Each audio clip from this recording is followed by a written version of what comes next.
바랍니다. 작년에 정말 복 많이 받으셨나요?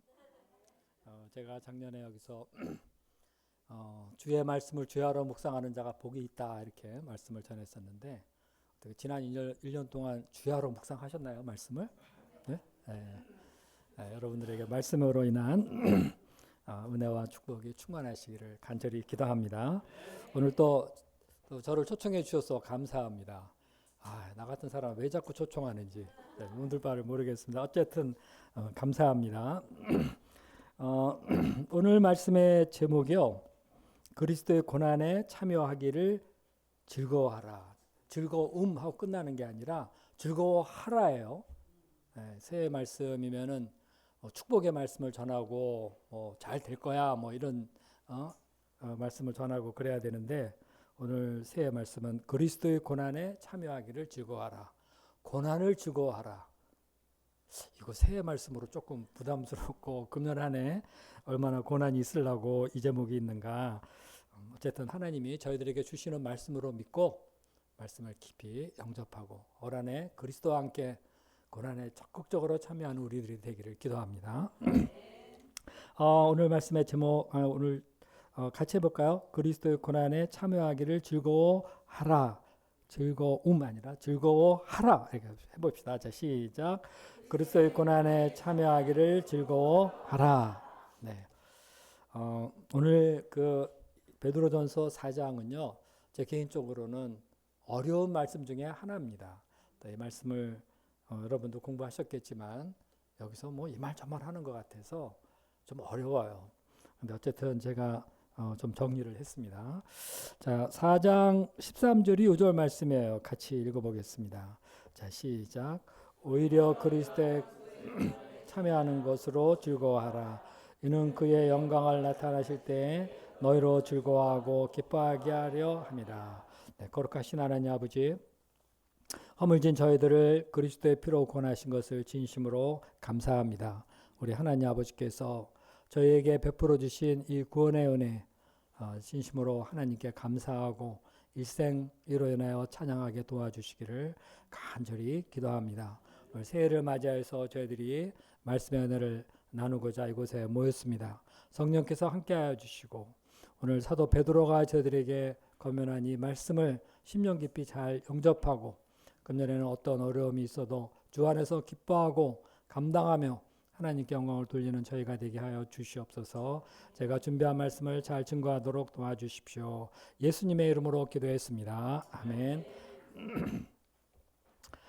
베드로전서는 사도 베드로가 환난 중에 있는 성도들에게 쓴 서신입니다. 이 당시 성도들은 핍박으로 인해서 곳곳으로 흩어져서 많은 고난을 겪고 있었습니다. 그러나 베드로는 우리가 이 앞에서 배운 바와 같이 아주 힘차게 산소망을 심어주면서 흩어진 성도들을 격려해 주고 있습니다.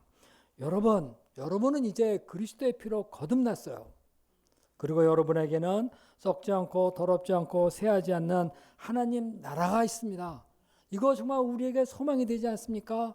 하면서 환난 중에 있는 성도들의 마음에 그야말로 살아있는 소망을 심어 주었습니다. 얼마나 감사한 일입니까?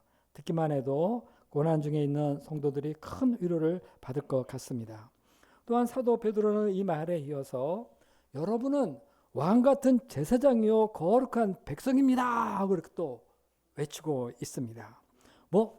우리가 왕같은 제사장이라고? 거룩한 백성? 지금 환난으로 이것저것 도망다니고 정말 가난하게 살고 있는 성도들에게 이 말은 정말 놀라운 말입니다. 우리가 왕 같은 제사장이요 거룩한 백성입니다. 아멘. 네, 왕 같은 하면은 여기 로열이 들어 있어요. 우리는 왕궁 소속이라는 겁니다.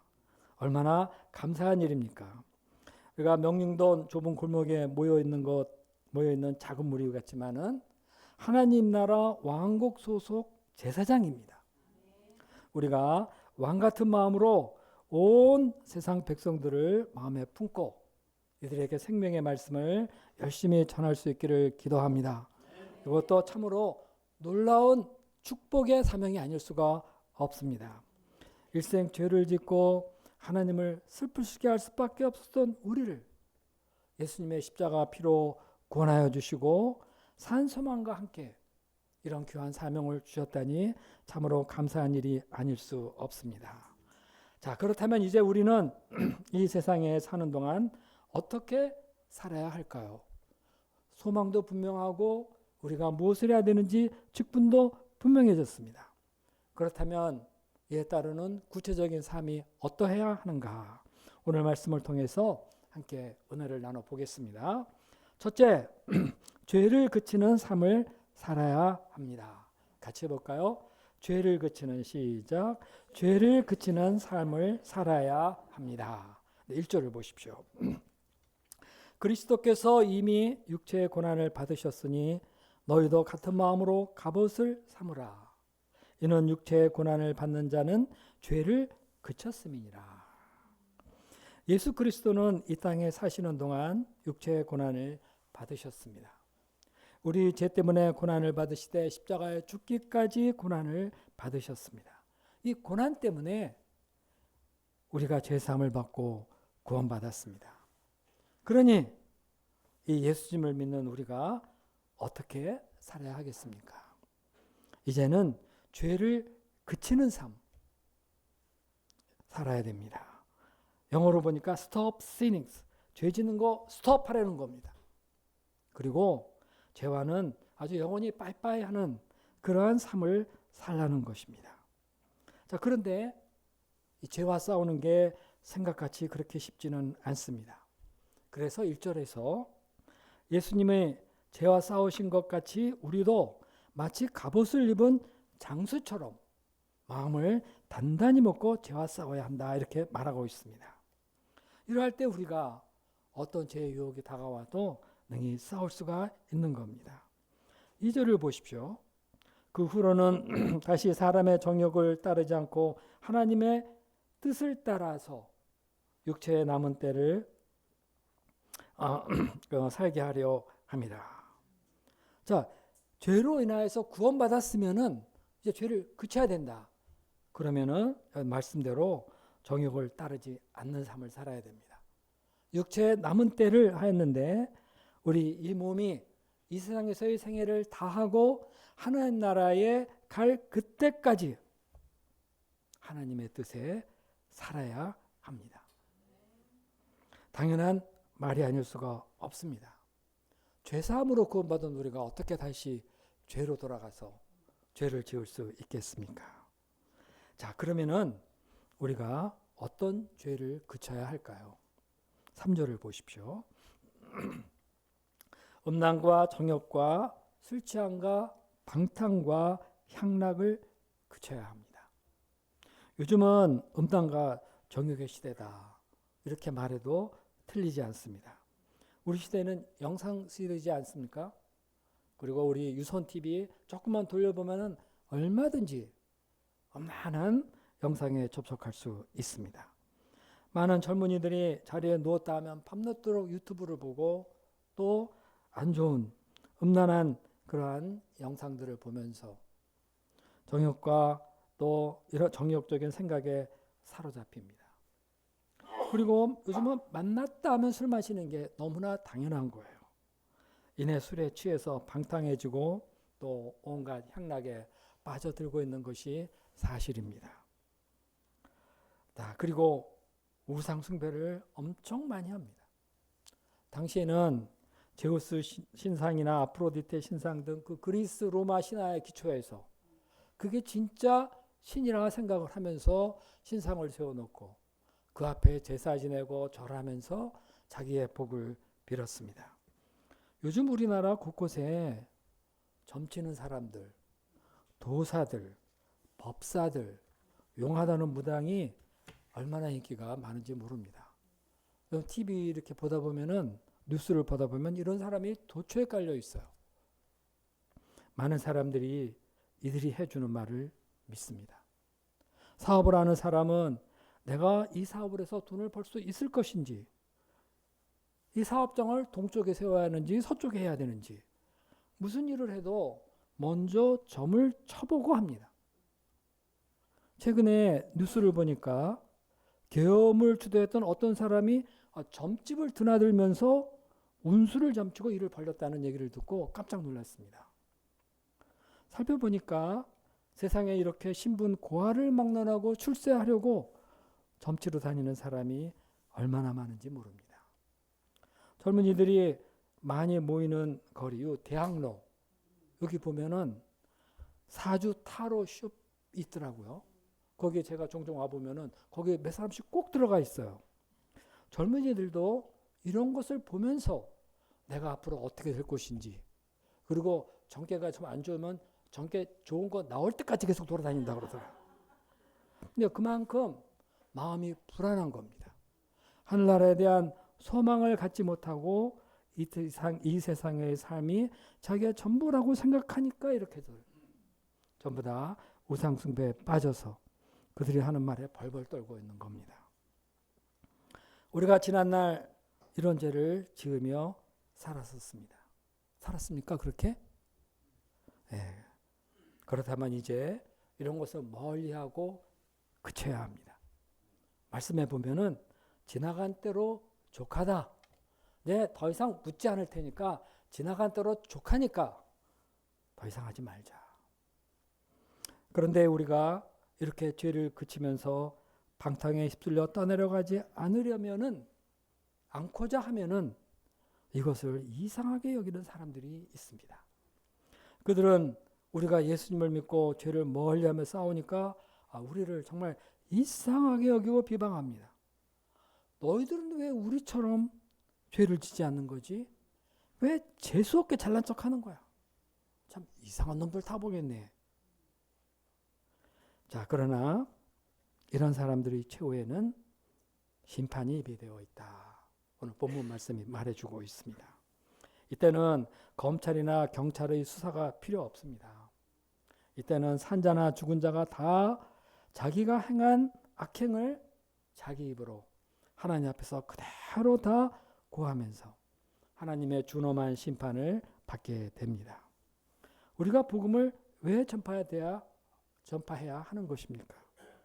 복음을 믿으며 살 때 죄를 그치고 하나님의 뜻에 따라 살 수 있기 때문입니다. 이런 심판을 그들이 면할 수 있기 때문인 것입니다. 만물의 마지막 때가 가까웠습니다. 사람들이 이렇게 죄악되고 방탕하게 계속 살아갈 수 있을 것 같지만 그 끝은 반드시 옵니다. 그리고 하나님의 무서운 심판이 있을 것입니다. 우리가 죄악 가운데 하나님은 죄악 가운데 사는 사람들을 그냥 내버려 두지 않으십니다. 그러니 우리가 어떻게 해야 되겠습니까? 7절 후반부 말씀 그러므로부터 한번 읽어보겠습니다. 자, 시작. 그러므로 너희는 정신을 차리고 근신하여 정신 차려야 됩니다. 정신 멍하니 지냈다가는 어느 틈에 죄에 휩쓸려가서 죄를 범하고 말 것입니다. 정신 차려야 됩니다. 깨어서 기도하는 사람이 세상의 죄와 싸워 이길 수가 있습니다. 심판을 면할 수 있습니다. 우리가 이 마지막 때에 기도하기에 힘쓰므로 죄를 그치고 하나님을 기쁘시게 하는 삶을 살 수 있기를 간절히 기도합니다. 둘째로 우리는 서로 뜨겁게 사랑해야 합니다. 같이 해볼까요? 우리는 서로 뜨겁게 사랑해야 됩니다. 자, 시작. 우리는 서로 뜨겁게 사랑해야 됩니다. 여기 뜨겁게가 중요해요. 뜨겁게. 자, 다시 한번 해봅시다. 우리는 서로 뜨겁게 사랑해야 됩니다. 자, 시작. 우리는 서로 뜨겁게 사랑해야 됩니다. 네, 8절 말씀을 다 함께 읽어볼까요? 무엇보다도 시작.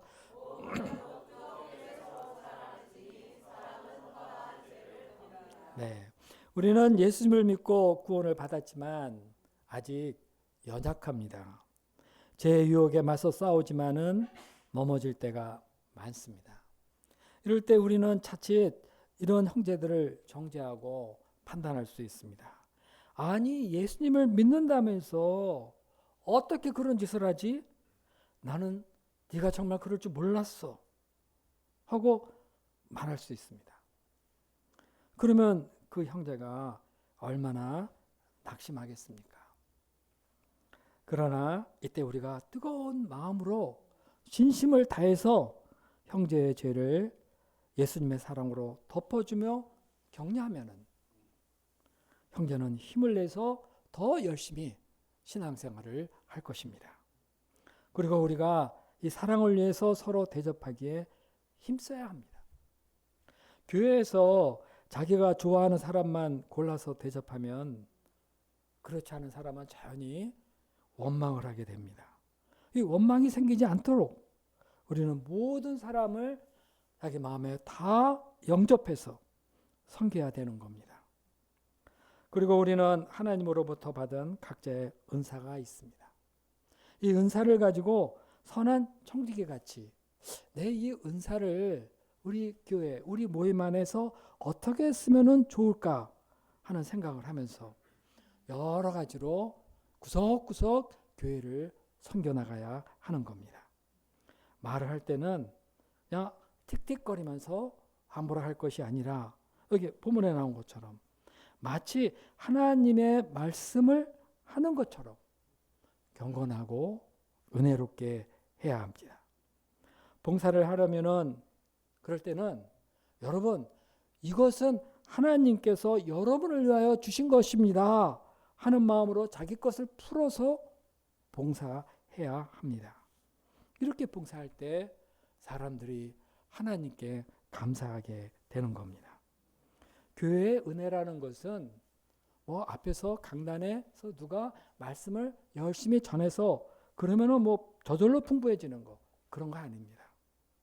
그리스도의 이름으로 서로 뜨겁게 사랑하고 허물과 약점을 덮어주고 봉사하고 섬길 때 교회의 은혜가 풍성해집니다. 그럴 때 다른 사람들이 이곳에 와서 아 여기는 정말 제자들의 모임이구나 하면서 하나님께 영광을 돌리는 겁니다. 하나님께 영광이 나타나기까지 우리가 금년 안에 서로 뜨겁게 사랑할 수 있기를 기도합니다. 우리 명륜센터에도 모든 일에서 하나님의 영광이 풍성히 나타날 수 있기를 간절히 기도합니다. 서로 사랑하고 마음을 들여서 뜨겁게 봉사해야 되겠습니다. 형제 자매를 사랑하되 하나님의 영광이 충만히 나타나기까지 힘써서 사랑할 수 있기를 기도합니다. 이럴 때 영광과 권능이 무궁하신 하나님이 우리와 함께 하시면서 영광을 받으십니다. 자, 셋째, 그리스도의 고난에 참여하는 것을 즐거워해야 합니다. 자, 그리스도의 고난에 참여하는 것을 즐거워해야 합니다. 큰 소리를 해볼까요? 자, 시작. 그리스도의 고난에 참여하는 것을 즐거워해야 합니다. 영어로 보니까 rejoice예요. Rejoice in participating in the suffering of Christ. Rejoice 이 말은 야호 하라는 말이에요. 그리스도의 고난에 참여하게 됐다. 야호 이러는 말입니다. 그럴 수 있으세요? 자, 우리가 그리스도인으로서 죄와 싸우며 형제들을 뜨겁게 사랑하여 하지만 자, 여기서 한 발 더 나아가야 할 것이 있습니다. 그것은 즐거운 마음으로 그리스도의 고난에 참여하는 것입니다. 우리가 이 세상을 믿음으로 살고자 할 때 반드시 고난이 따라옵니다. 고난이 없으면 좋겠지만 고난이 꼭 따라와요. 물론 이 고난이라는 것은 꼭 예수님을 믿는 사람에게만 있는 건 아닙니다. 세상에 예수님을 믿는 사람이든 믿지 않는 사람이든 이런저런 많은 고난을 겪습니다. 취업이 잘 안 돼서 고난을 받기도 하고 하루아침에 사업이 망해버리기도 하고 어떤 분은 심한 병에 걸려서 많은 고생을 합니다. 예수님을 믿는 사람이나 안 믿는 사람이나 세상을 살아가는 동안에는 너나 할 것 없이 크든 작든 고난을 받습니다. 자, 그런데 여기서 말하는 그리스도의 고난이라는 말은 자, 그리스도를 믿기 때문에 생기는 고난 이것을 가리킵니다. 우리는 예수님을 믿고 복을 받습니다. 제3의 은혜를 누리고 마음의 영생의 확신을 갖게 되고 또 세상 어디에서 누구도 줄 수 없는 그런 마음의 평강을 누립니다. 찬송가도 있잖아요.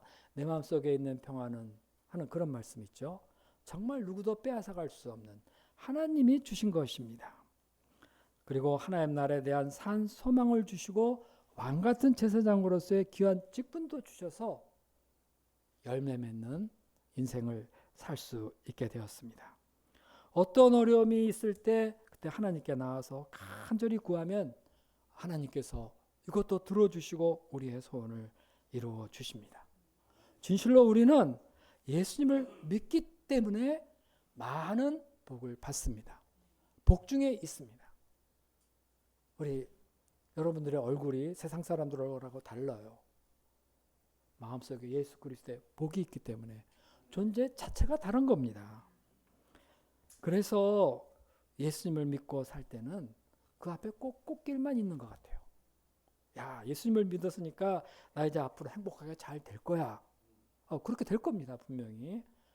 그런데 우리는 예수님을 믿는다는 이유 때문에 고난을 받기도 합니다.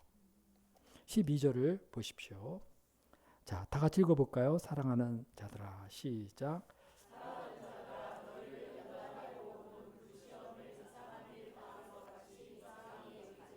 네, 사도 베드로는 어떤 고난은 불시험을 받는 것 같다 이렇게 말하고 있습니다. 이만큼 어떤 고난은 우리가 감당하기에 정말 어려운 것이 있습니다. 지금 사도 베드로가 이 편지를 쓰는 성도들은 본도, 갈라디아, 갑바도기아, 비두니아 등 여러 지역에서 예수님을 믿는다는 그 이유 때문에 사람들의 미움을 받고 이리저리 피해 다니고 있습니다. 당시 세상의 왕들은 예수님을 믿는 사람들을 미워했습니다. 로마의 황제를 신처럼 여기고 살아야 하는데 그렇게 하지 않으니까 자연히 미움을 받고 잡혀가 맞기도 하고 더러는 죽기까지 했습니다. 가진 재산을 빼앗기기도 했습니다. 이때 성도들은 이 세상 어디에 살 곳이 마땅치 않아서 도망가서 산에서 구멍을 파고 거기서 살기도 하였습니다. 자녀들을 데리고 나그네같이 이곳저곳을 다녀야 했습니다. 이런 것을 보면은 당시의 성도들이 얼마나 많은 고생을 했는가 알 수가 있습니다. 너무 힘들어서 내가 괜히 예수님을 믿어가지고 우리 가족이 다 고생을 하는구나.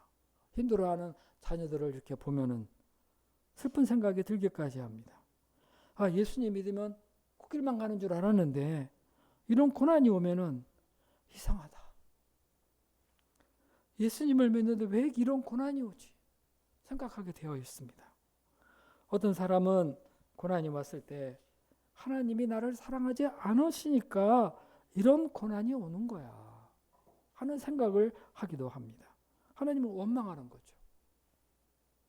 그런데 베드로는 이 시험은 하나님이 우리를 연단하기 위하여 보내주시는 것이다 이렇게 말을 하고 있습니다.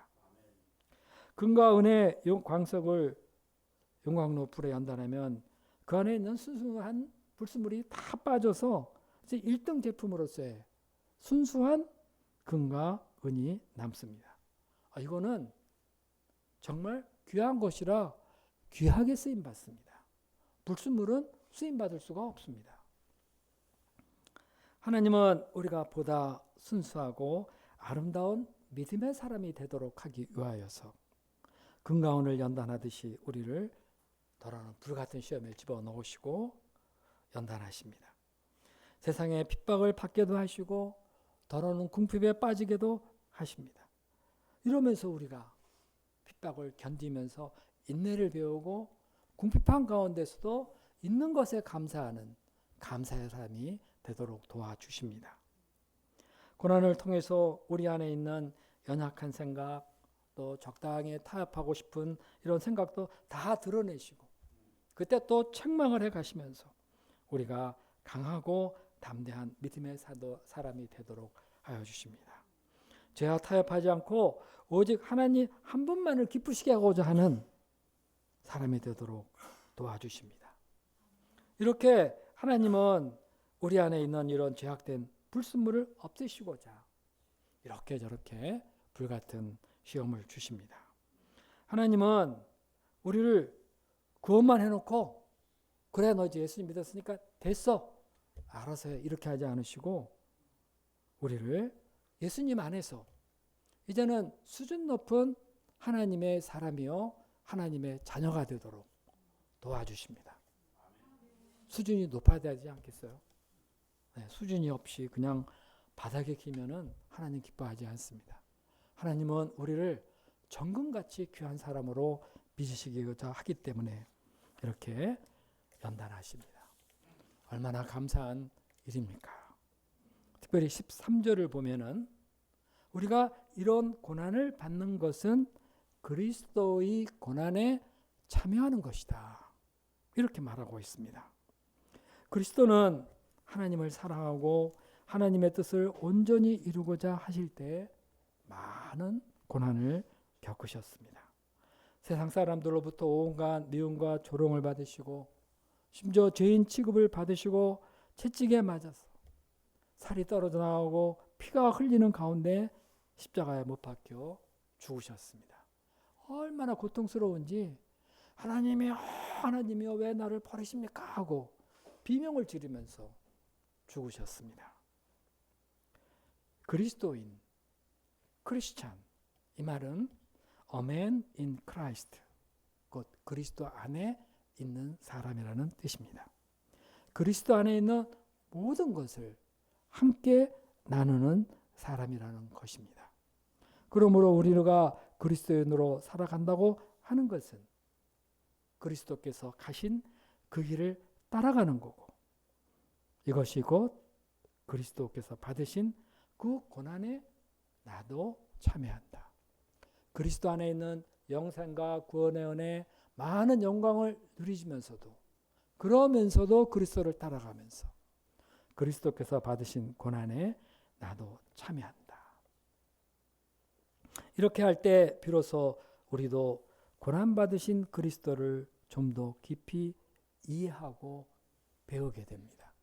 고난이 있을수록 그리스도에 대한 이해와 사랑이 더 깊어집니다. 그만큼 하나님과 더 가까운 사람이 됩니다. 그리고 이런 고난의 길에서 우리도 성장하고 우리 안에 그리스도의 형상을 새겨 넣을 수가 있습니다. 그리고 또한 그리스도의 고난에 참여한다 하는 것은 좀 더 적극적인 의미로 이해해 보고자 할 때 그것은 만민 구원을 위한 고난에 참여하는 것임을 알 수 있습니다. 그리스도께서 만민 구원을 위해서 이런 십자가의 고난을 받으셨다 하는 것을 생각할 때 우리 역시 고난에 참여하지 않을 수가 없습니다. 그리스도께서는 부활하신 후에 너희는 땅 끝까지 가서 복음을 전하라 이러는 명령을 하셨습니다. 그러므로 우리가 주님의 뜻대로 복음을 전파하는 건 너무나도 당연한 일입니다. 그런데 이제 복음을 전파하는 것이 쉽지 않다는 게 이게 문제입니다. 사람들은 복음 듣기를 싫어합니다. 더 나아가 복음 전하는 사람을 미워합니다. 심지어는 죽이기까지 합니다. 이것은 그들이 아직 어둠 속에 있기 때문에 그렇습니다. 아직 이 생명의 복음을 모르기 때문에 그렇습니다. 그러므로 우리는 이들에게 핍박을 받으면서도 인내하면서 그들을 불쌍히 여기고 그들에게 복음을 전해야 됩니다. 이것이 바로 그리스도의 고난에 참여하는 것입니다. 그리스도와 마음을 같이 하는 것입니다. 우리가 이런 그리스도의 고난에 참여하게 될 때 그럼 어떤 자세를 가져야 합니까? 복음 전하는 건 좋은데 힘들어 죽겠네 하고 인상 쓰고 억지로 참여하기 쉽습니다. 대체적으로 많이 그렇죠. 그런데 13절을 보십시오. 다 같이 읽어볼까요? 13절 다시 읽어보겠습니다. 시작.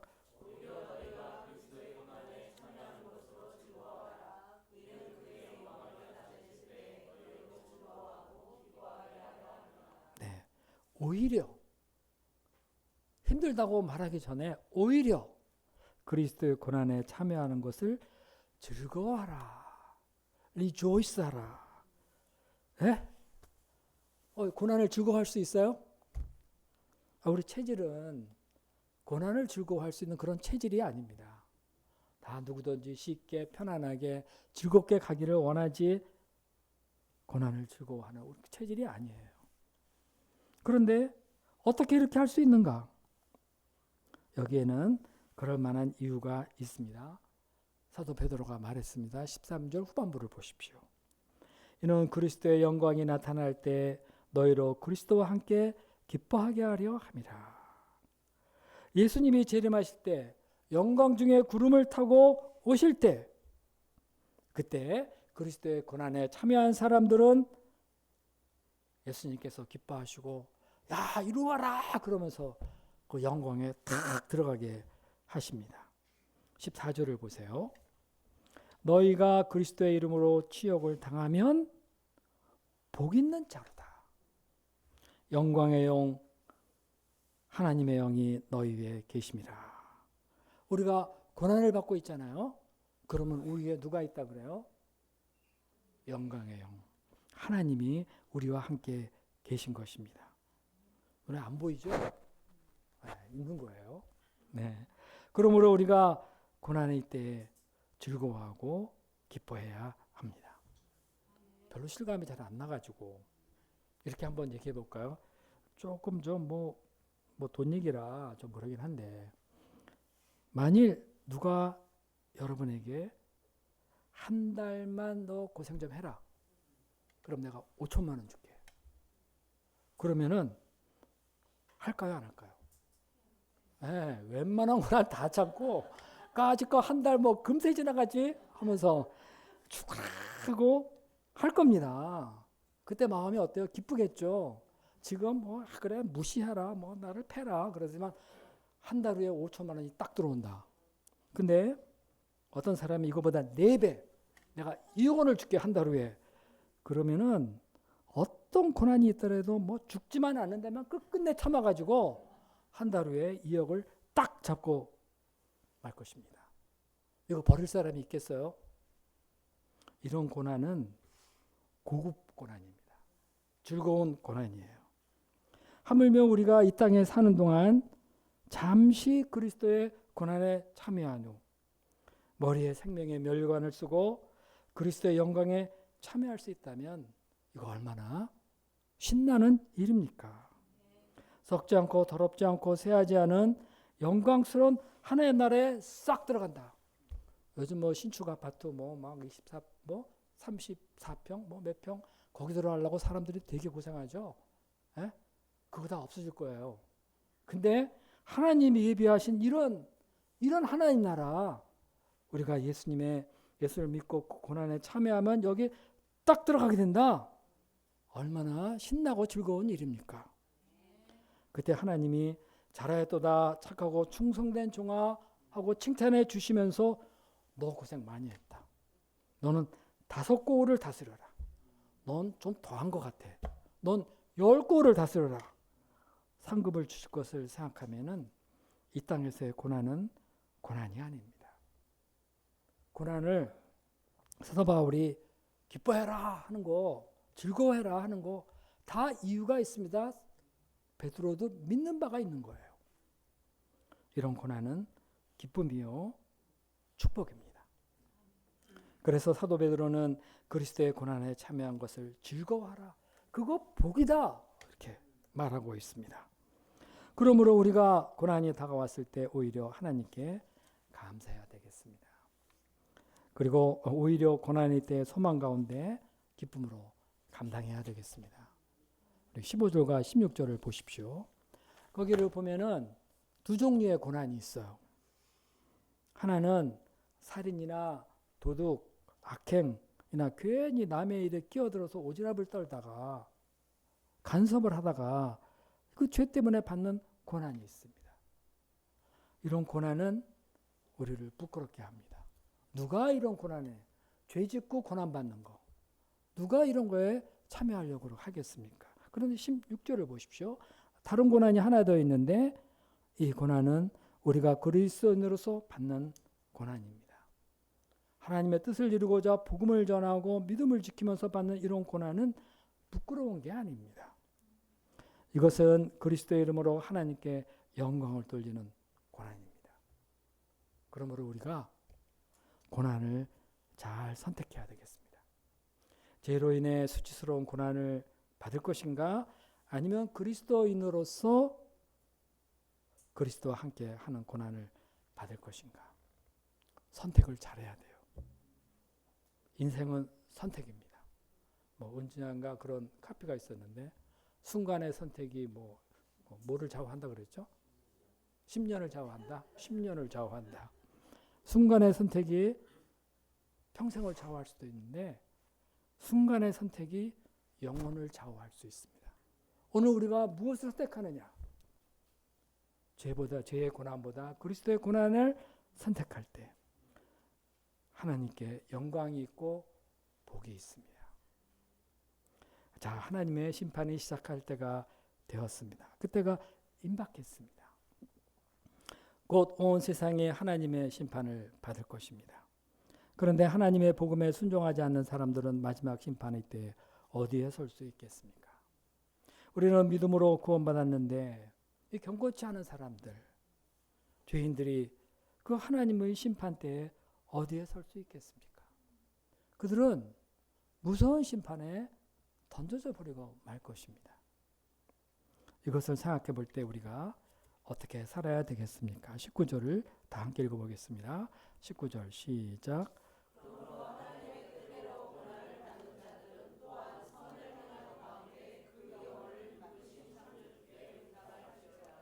우린 마지막 때 이 심판을 생각하면서 하나님이 주실 상급을 생각하면서 하나님의 뜻대로 그리스도의 고난에 참여해야 하겠습니다.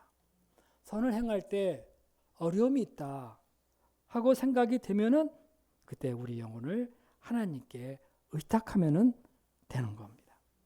그러면 미쁘신 창조주 하나님, 세상의 모든 것을 그 뜻대로 주관하시는 이 하나님께서 우리를 섭리하고 다스려 주시면서 인도해 주십니다. 자, 결국 신자의 삶은 승리라는 것입니다. 우리는 산소망을 가진 자여 왕 같은 제사장이요 거룩한 백성입니다. 이런 우리가 어떻게 살 것인지 오늘 말씀 아주 분명하게 말해주고 있습니다. 첫째, 죄를 그치며 죄를 멀리해라. 둘째, 서로 뜨겁게 사랑하라. 형제 자매들의 연약함을 감당해주고 허물을 다 덮어주고 서로 섬겨라. 자, 셋째, 그리스도의 고난에 참여하는 것을 즐거워하라. 저는 금년 한 해 그리스도의 고난에 적극 참여할 수 있기를 기도하고 있습니다. 아멘을 너무 힘차게 예, 열심히 참여하기를 바랍니다. 저는 금년 1월 1일부로 은퇴했습니다. 우리 UBF 때 은퇴했어요. 은퇴 이런 말은요, 서전적 의미로 보면은 직책에서 손을 떼고 물러서서 한가로이 지낸다는 겁니다. 그러면 제가 금년 한 해 한가로이 지내야 제가 속이 시원하겠습니까? 그럴 수는 없는 것이죠. 제가 계속 그리스도의 고난에 참여하고자 합니다. 저는 몇 해 전부터 센터에서 매주 월요 성경 공부반을 인도하고 있고 화요 독서 모임을 또 섬기고 있습니다. 이 두 개 모임을 인도하려면은 연구를 많이 해야 되고 좀 힘들어요. 고난이 좀 있습니다. 그래서 이거 섬기고 준비할 때마다 이거 계속 해야 되나? 어떻게 적당한 때 끝내면 안 될까? 이런 유혹이 좀 있어요. 그러나 이것을 통해 은혜 받는 동역자를 생각해 볼 때, 그리고 은혜 받고 그들이 하나님 역사를 더 열심히 섬길 것을 생각해 보면은 마음에 힘이 납니다. 그래서 하여튼 계속하고자 합니다. 또 금년에는 도움이 필요한 2세 한 명을 말씀으로 계속 섬기고자 합니다. 지난 한 해 한 대학생 1학년이에요. 2세인데 저에게 쑥 다가오더니 목사님 하이델베르그 요리문답 저랑 공부를 해주세요. 그래서 1년 내내 했어요. 그래서 주일날 아침에 시간에 탁 메워가지고 해서 이제 지난해 말에 끝났습니다. 야, 이제 끝났다 이러면서 좀 자유하다 이렇게 생각을 했는데 이게 지난주에요. 지난주에 목사님 이제 웨스트민스터 신앙고백 좀 해주시면 좋겠어요. 이렇게. 그래서 쉬려고 그랬더니 이거 이세가 또 소원을 갖고 와서 하자는데 제가 안 할 수도 없고 아직 나한테 이걸 물어본 지 일주일이 지났는데 아직 대답을 안 했어요. 이거 해야 되나 말아야 되나. 그런데 우리 한 명의 이세들, 한 명의 그리스도인을 굳게 세우는데 필요하다면 제가 이 고난을 감당해야 되겠습니다. 금년에는 열심히 책도 읽고 또 책을 내고자 합니다. 조금 있으면 책 3권이 나와요. 3권 그냥 작업을 엄청나게 했습니다. 그리고 금년에 2권 더 내려고 그래요. 이렇게 머릿속에 책 쓸 거는 많은데 막상 하려다 보면은 엄청난 집중력이 필요하고 그거 고난입니다. 책을 계속 내는 건 힘든 작업입니다. 그러나 이것이 제 책을 누가 많이 읽든 안 읽든 상관없이 읽는 자가 배우고 하나님께 귀하게 자신을 드릴 수 있다면 얼마나 감사한 일입니까? 그래서 이 하나님 역사를 위해서 이 고난도 감당하고자 합니다. 그리고 금년에는 제가 캠퍼스 전도에 도전하고자 합니다. 해마다 그냥 우리 목자님들 모여가지고 토요일이면은 아침에 모여서 캠퍼스 전도를 나가거든요. 수고들 하네 하는데 그 나가는 걸 보면은 나 혼자 개인 역사 폰만 잡고 있는 거 같고 아무것도 안 하는 것 같아서 좀 미안해요. 그리고 제 아들도 얘가 무슨 바람이 불어오는지 하여튼 토요일마다 거기 껴가지고 자기가 고대생의 목자가 되겠다고 그러면서 매번 나가요. 비가 오나 눈이 오나. 그러니까 얘까지 그러네 그러면서. 근데 사실 캠퍼스 전도 피싱을 나가서 새항을 얻어서 돕는 것, 그거는 정말 그동안에 해야 되는데 하다가 잘 못한 겁니다. 힘든 일이죠. 그러나 금년에 제가 이 캠퍼스 전도의 고난을 하나 더 추가해서 한 명의 양과 1대1 할 수 있기를 기도합니다. 은퇴했다고 한가롭게 맛집이나 찾아 돌아다니면 얼마나 부끄러운 일이겠습니까? 여기 무슨 영광이 있겠습니까? 제가 장차 하나님이 주실 영광의 상급을 바라보면서 금년에도 즐거운 마음으로 그리스도의 고난에 참여하면서 하나님을 기쁘시게 할 수 있기를 간절히 기도합니다. 2025년 새해가 밝았습니다. 금년에도 우리가 그리스도의 고난에 참여하고자 할 때 약간의 고난이 찾아올 것입니다. 이때 우리가 이런 것을 이상하게 여기지 않고 오히려 기뻐하면서 참여할 수 있기를 기도합니다. 우리 명륜센터의 모든 목자님들, 형제 자매님들이 금년 한 해 성경 공부를 열심히 하시면서 그리스도라는 지식과 은혜가 풍성하기를 기도합니다. 또 이거를 기초로 해서 서로 열심히 사랑하고 캠퍼스 미션, 주님이 주신 이 고난에 적극 참여할 수 있기를 간절히 기도합니다. 그래서 우리 모두가 장차 하나님의 영광에 온전히 참여할 수 있기를 간절히 기도합니다. 기도하겠습니다. 거룩하시고 은혜로우신 하나님 아버지, 이 죄악된 시대 가운데에서 저희를 그리스도의 피로 구원하실 뿐만 아니라 그리스도의 고난에 참여할 수 있도록 방향을 주신 것을 감사합니다. 하나님 아버지, 저희가 죄를 그치고 형제를 서로 뜨겁게 사랑하고 이제는 그리스도 안에서 그리스도께서 이루고자 하셨던 모든 일에 저희가 적극 참여하게 도와주시옵소서. 즐거운 마음을 주시고 그리스도와 함께 고난에 동참하는 저희들 되게 하여 주시기를 간절히 기도합니다. 우리 명륜센터에 그리스도의 고난에 참여하기를 기뻐하는 많은 용사들을 세워주시고 금년 한 해 말씀에 충만한 역사 있도록 하여 주시옵소서. 예수님의 이름으로 기도했습니다. 아멘.